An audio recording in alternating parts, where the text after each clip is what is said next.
Wonderful. Okay. Hello and good evening to anyone tuning in via Zoom or via YouTube. Hello and welcome to Career Paths. This is a new series that's going to explore different work opportunities and the journeys people have taken to find the right fit for themselves. And you're in for a short event tonight. We're going to finish up in 30 minutes or less. Please know that questions are encouraged. So anyone tuning in via Zoom, you're welcome to just type them in the chat and I'll be sure that they reach Sammy. The chat is turned off on YouTube because I'm a one-man show this evening. I'm your host, by the way, Ashley Mateos from the Carl-Schurz-Haus. For those of you who don't know, the Carl-Schurz-Haus is the German-American Institute in Freiburg, Germany. We offer a diverse cultural program, English language courses for all ages, and we have a vibrant all-English library. We're a nonprofit institute supported in part by our members. And the main goal of the Carl-Schurz-Haus is to facilitate transatlantic discourse across all areas, ranging from literature to politics to business. In addition to coordinating the English language courses for adults at the Carl-Schurz-Haus and in companies, I'm also head of the German American Business Community, or GABC. We provide events such as this one, centered around transatlantic business relations, professional development, and networking. Here with me tonight is the lovely Sammy-Jo Wymer, currently a junior software engineer for Diconium. This event is basically going to be, Sammy's going to present a couple notes on herself tonight, followed by question and answer from the audience here. So with no further ado, I would say, Sammy, would you like to say a couple words about yourself or just jump right into it? Yeah, I guess like I'll share my screen because everything is on there, like I would say anyway. So yeah, straight to it, I guess. Who am I? So yeah, thanks Ashley for the introduction there. So my name is Sammy, Sammy-Jo Wymer in full. I'm English. I come from the north of England, a small place called Bishop Auckland, which you've probably never heard of and you'll probably never visit because there's not much there. I've been in Freiburg for 5 years now, and just the qualifications I have a bachelor's in applied sports psychology and a master's in neuropsychology. But as Ashley said, my current job is a junior software engineer. So I'll talk you through how I got from here to here in the next few slides. My last job before I was a junior software engineer was a research assistant. So directly connected to my master's in neuropsychology. And the languages, I'm an English native speaker, and though I've been in Germany for 5 years now, I still struggle with German. So I've been very generous with myself, I think, by putting B2 there. If I did a test, I'm not sure I would get B2. And my hobbies, I love football, the English version, so soccer. I love reading, I love traveling as well. So that's just a little brief introduction for who I am. I guess I'll put it into slideshow mode. Yeah. Actually, presenter mode will be better. Okay, so hopefully you just see the slides. If there's anything else on the screen, just let me know. You're good. Yeah, cool. So how did I get here? Well, my childhood dream job was actually to be a footballer. I love football, it's my biggest passion. The first job I ever had at 14 years old, I was actually a paper girl. So I delivered papers for, I think it was like $3.50 per hour, which was great for me back then.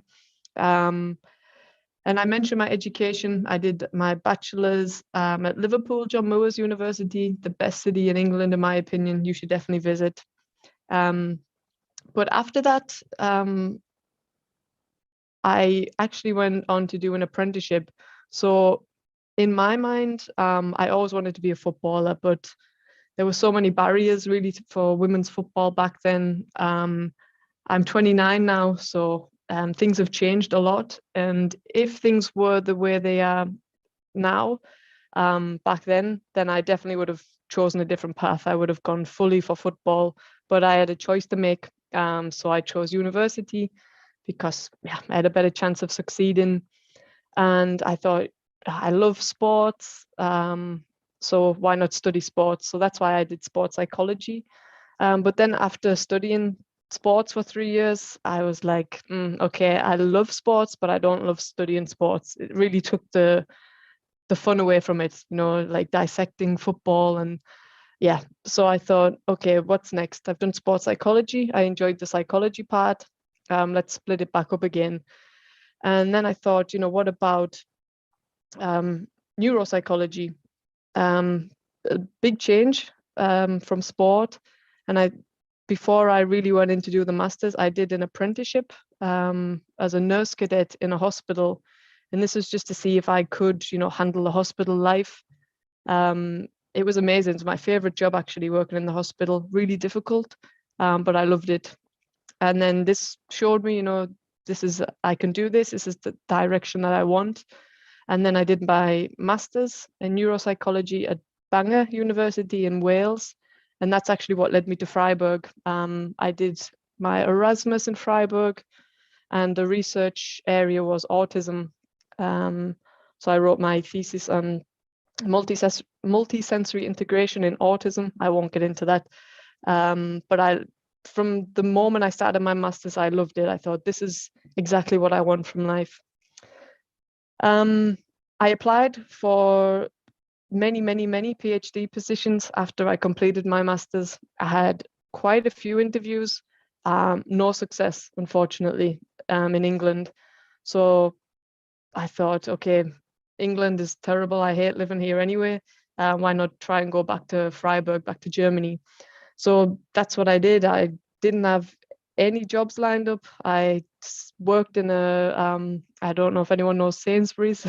I worked in what's it called? A shopping center or something. Grocery store? Grocery store, I guess. Kind of, Yeah, we'll go with that. And I saved up. I worked in there for 6 months, I think, maybe longer, and I just saved up for a plane ticket back to Freiburg. I had a friend here that I could stay with, and I just said, you know what, that's what I'm going to do. I'm going to find a job while I'm there.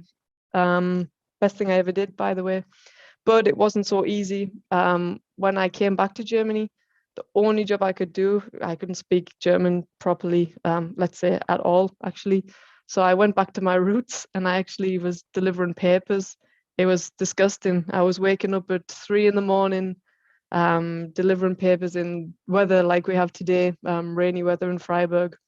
And for, I think it was 6 days a week and €300 a month. Yeah. And then I upgraded. I worked as a waitress, probably the worst waitress you'll ever have the misfortune to experience, but it helped with my German and my confidence and stuff as well. And with my experience I did some teaching in my master's degree. I got a job as an English teacher. I worked for a couple of places, and then I found my way to the Carl-Schurz-Haus, which was amazing. I know I'm doing this for the Carl-Schurz-Haus, but I tell everybody the Carl-Schurz-Haus are amazing. I love them. And then alongside that, I also worked as a university lecturer, a couple of different topics, so academic English, and also my favorite course was talking about the north of England, or the north of Britain, sorry. You know, the south always gets the credit, so I enjoy doing that. And I also worked as a research assistant in the uni clinic and also the University of Freiburg. So that was my path. Some bumps in the road. So I already mentioned that women's football wasn't really as well recognized back then. Lots of female footballers also had to work a second job. I had those unsuccessful PhD interviews, and it frustrated me a lot because just nobody was giving me this opportunity. I just thought, you know, somebody give me a chance. I love this. Just let me do it. And that was really frustrating. With teaching for the university as well, it was always freelancing, and I love teaching. I love the people that I meet. I love the people that I met and stuff. But yeah, you balancing the pros and cons of freelancing, I found really difficult. In every job I've ever worked in, especially academia, I felt this imposter syndrome. It's stupid. Everyone just has to ignore that. You're not an imposter. Also in academia, the short contracts were just impossible to try and plan your life, a year in advance, or maybe you have to move to a different city, a different country even. And for somebody who loves Freiburg and really wanted to stay in Freiburg, it wasn't working for me. And then the pandemic was probably the turning point for me, when I thought, the teaching jobs, they dried up, the research money dried up. So I actually had a contract offered to me, and it was great, a research contract. And then because of the pandemic, this fell through, but I'd already moved into a new house and planned this into my my income and stuff. And then all of a sudden it was gone. And then I thought, okay, I can't live like this anymore. And that's when the big change of direction came. So I thought, where could I go? It's the most difficult question. I wouldn't say I was stuck in academia because I enjoyed it, but I just couldn't see where I could go from there. I'd been in academia for years and years, and it just felt like it would be a waste to try and find like somewhere else, a new direction. But in the last research assistant job I was in, I started to learn programming. So I was working with R and data analysis, data visualization, and this was all like code based, and I loved it. I really, really enjoyed it. Just typing stuff, and then something happens. It's like magic to me. So I thought, okay, this is something I like, I'm good at. How could I maybe, find a job that involves this? But I'm actually not the greatest with maths at all, or statistics.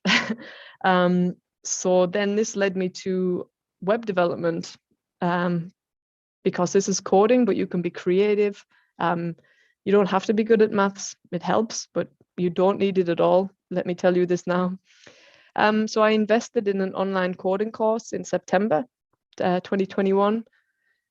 Throughout this course, it was a 6-month course, which I just did really quickly. I enjoyed it so much. I graduated from this course in December 2021. Believe it or not, I applied for my first tech job in December 2021, and I got it. And I started, the interview was in December. I got the yes in January, and then I started in February. It was insane. Like, stuff like that never really happened to me. It was always such a battle in academia, but it happened, and I found a new passion actually. And the course I did was She Codes. I recommend this to everyone and anyone if you obviously have the money to invest, but I'm going to show you later that you don't need to invest. There are lots and lots of free resources that you can use. And the company that I work for and I'm grateful to is Diconium. I guess I can quickly just show you the stuff that I did work on. This is quite, let's say, old now, by tech standards, I guess. But some of the projects I was doing, this one is probably my favorite. It's the prettiest. So I made this with the She Codes course. It's basically a dictionary. So I don't know, we'll search for German. What is German? And yeah, you get some nice pictures and definitions. So this is just one example of an app or a website that I developed. As I mentioned, there are free resources. Like, the best thing about this field is that you can learn without a penny. Basically, you need an internet connection and drive. Obviously, it does help if you pay for like a guided course. It does help, but you don't need it. So YouTube has been my best resource actually.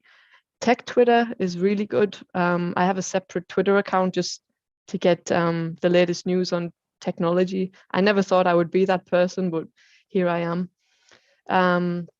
And I don't know, I can maybe put this link in the group and you can follow the link. So this is a free course that I took to develop my first website before I even paid for the real course that I did. And yeah, there's Udemy, Udacity, and Code Wars is a really cool website where you can go, you can choose your programming language, and you solve challenges. It's really cool. It's like the job is like a big game, basically.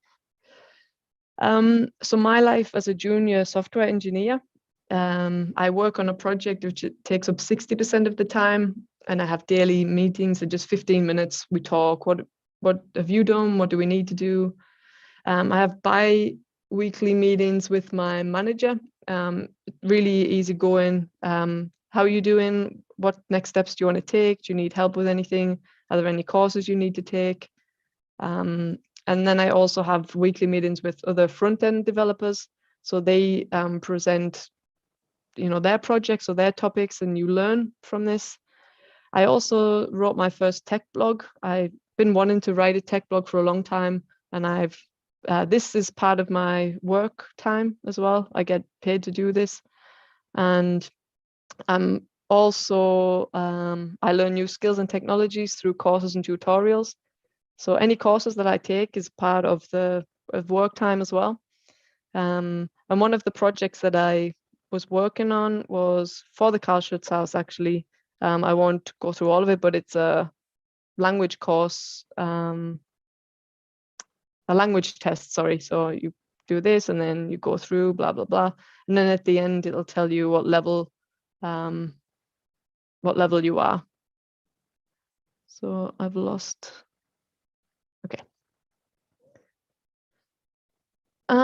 Yeah, so where it all started for me and where it would start for you if you decided to go into web development or web design, HTML, CSS, and then after that, maybe you'll do some JavaScript too. But if you just want to make static websites, all you need is HTML, which is the skeleton basically, and CSS, which is like the skin and the prettiness, the stuff that makes it pretty. So yeah, like I just said, HTML is the layout. So, the title, any tables, blah, blah, blah. CSS, it helps you to style the website. And then JavaScript is like the brain. So it makes your website interactive. And I used to be really scared of JavaScript, but within a couple of months, maybe more, actually 3 or 4 months it's taken me, you fall in love with it. It's like you can do a lot of things with it. I never thought I would enjoy it. I always thought I would just stick to these two because they're nice and easy and you see the results really quickly. But yeah, JavaScript I'm very fond of. And another tip, React is basically JavaScript times a million. Facebook and Instagram and websites like this are using React. It basically, if you're going to get into web development, you need to learn React. So it would be HTML, CSS, JavaScript, and then React. That's been my roadmap anyway. I've learned since I started the job that there are so many more languages and so many more things to learn, but those are the fundamentals for front-end development, in my opinion. Other people might have other opinions. So just finally, almost finally, I guess, I wanted to give you a taste of coding. So I don't know how interactive this could be now. So actually, if I posted this link into the chat, could people follow along, or should I just go through it? I think people can follow along if you post it, but you can also just go through it really quickly, and then maybe we have a couple of questions for you. Yeah, okay. So this might look very disgusting to you, or yeah, I'll go through it quickly. So this stuff you don't need to worry about. But this is HTML basically. You see index.html.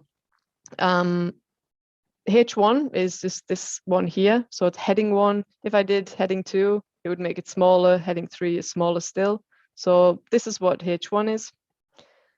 P stands for paragraph.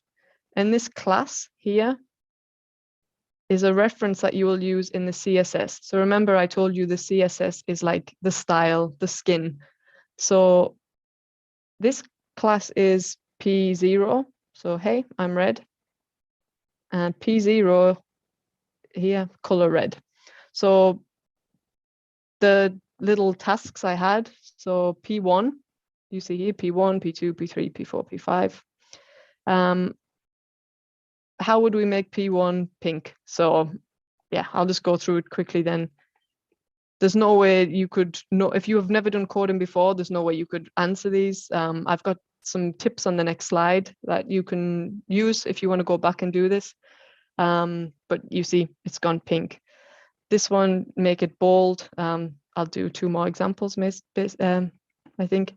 So font weight would be bold. And the last one I'll do, and I'll leave the others for you to try, display none. And then it disappears. So these tasks, tasks like this, sorry, were the tasks that really got me addicted. It's like, oh, how do I do that? It's so cool, it's so easy. And you get like instant gratification, which I like. Yeah, so HTML, you see there, and this is styles.css. And you can do a lot with just these 2 pages. You could add, the last example I'll show you, you can add a button. So it always has a, it always has an opening tag, so button, let's say, click me, and it always has, I've been working with a German keyboard today, now I'm working with an English one. It always has a closing tag like this, so that you have a button. Okay, just a little taster. And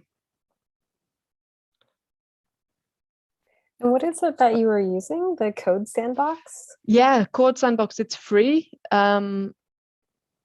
So you can sign up. I don't even think I'm signed in, no. So you can use it without an account. But if you want to like fork it, means like to copy it basically. And you can do whatever you want with it. But yeah, you can just create an account for free. And there are all sorts of different sandboxes that people have made that you can fork and edit and play with.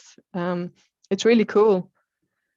The code editor that I actually use is Visual Studio Code. And yeah, I actually have something open already. But yeah, you see there are a lot more files and stuff here, but every file has this index HTML. Yeah, I don't want to overwhelm you right now. So yeah, that's Code Sandbox. And these are the tips or the hints that I had. So I did the font weight, I did the display. And yeah, if you want to go ahead, you can try the other examples yourself. And this is like a cheat sheet for CSS. So yeah, if you want to make the, let's see, the stuff that would be relevant for you would be the color and the font. So if you wanted to make the font stretch or bigger or something like that, these boxes would be really useful. So you can play around with those on Code Sandbox. All right.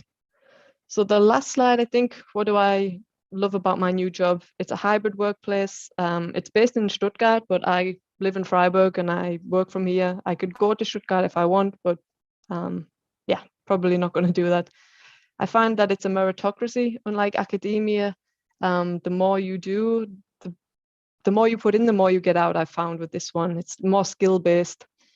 I'm well supported in my role. I have a clear development path. There's always another technology to learn. You get to be creative. You're always learning. I said to Ashley before we started the recording, I finally have German insurance that my insurance is paid for.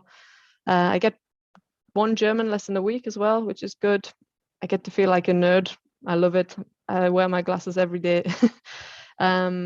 It's also a field that's in demand. So it's a very good area to try and get into now. Very diverse. Like I do front-end development, but there's also back-end. There's so much, seriously, you can find something that you like. And the work there just flies by, really does.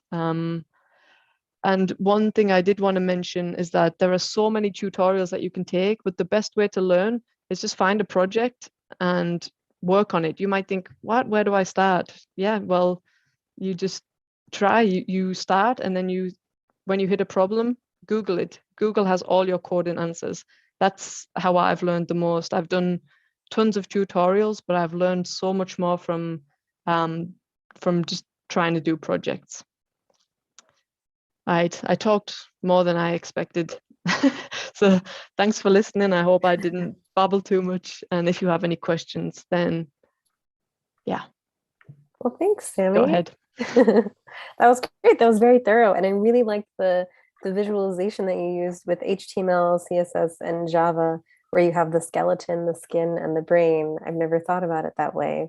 I'm also not into coding at all. I know very, very, very, very rudimentary HTML myself, with making something bold and using the brackets. And so that I can make my way through that, but I'm quite interested in this CSS cheat sheet that you shared as well, to try to implement that in some of our website design.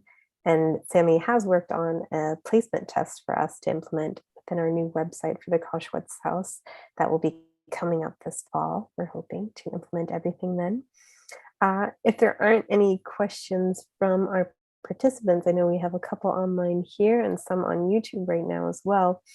I just wanted to ask kind of if you have any advice for anybody looking to learn how to code. I know you've been quite open about in the post that you've made as well. Most recently on LinkedIn, you said that what you're trying to do now and what you encourage other people to do is to get uncomfortable.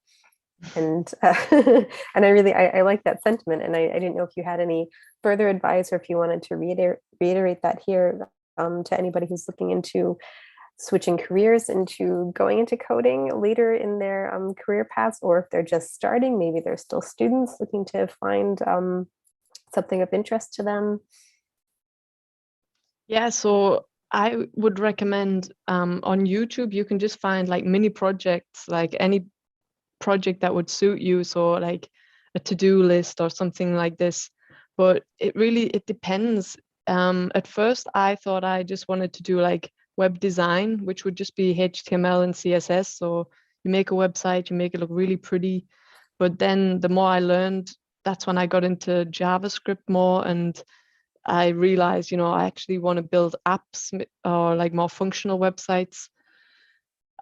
So I guess to answer the question, I would find what you enjoy, and the way you can do this, I think YouTube tutorials will help you, or YouTube videos. I used to laugh at my brother. He's 17 and he just sits and watches YouTube for hours. And I'm like, what are you watching? How can you just watch people do stuff? But now I do that. And I recommend doing that as well. Right. Well, then always learning too, because that's also something that's a bit uncomfortable for people. They get too comfortable maybe in the work that they're doing or the studies that they have. And then when something new presents itself, it is uncomfortable, right? And so you want to learn and grow, but then you find that rhythm, right? I know you said that you really like the problem solving, and there's a problem here. Oh, how do I get around that? And then you do some research on your own and you're able to overcome that. And I think coding definitely speaks to that. And so thank you for sharing your career path with us this evening.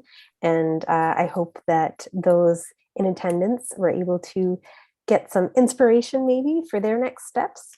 So if anyone out there is looking to broaden your network while supporting your local German American Institute here in Freiburg, I encourage you to become a member with us. As a nonprofit organization, the Carl-Schurz-Haus relies on the support of our local and virtual community members. So if you're not yet a member and are interested in becoming one, please visit our website, or you're welcome to send me an email. Some upcoming events you might be interested in. Next week, May 4th, we're having our lunch break with GABC, with some first steps to a green office, as well as a short interview with Tobias Bobke from Bobke Mittelstandsberatung here in Freiburg. And then on the 11th of May, we have Taking Control of Your Time, which will be an online workshop, Jahan Banu. And we also just started a gaming club here at the Carl-Schurz-Haus. I know Ella is in attendance tonight. She's with Leipzig and their gaming club, but we have that going on at the Carl-Schurz-Haus as well. So if you want more information on that, I will happily post the link in the chat here. And if you want to stay informed about what's coming up next, feel free to follow us on LinkedIn, sign up for our newsletter. If you miss an event, definitely check out our YouTube page, because that's where you'll be able to find this recording as well as others for our other cultural events as well as business events that we have going on. I would like to once again thank you, Sammy, for joining us and sharing your career path with us this evening. We've managed to do it in about 30 minutes. And well, I hope to see you again, either online or in person. And I hope that our attendees this evening are also able to join us for another event, either next week or in the weeks to come. So thank you, everyone, and have a good evening. Yeah, thank you.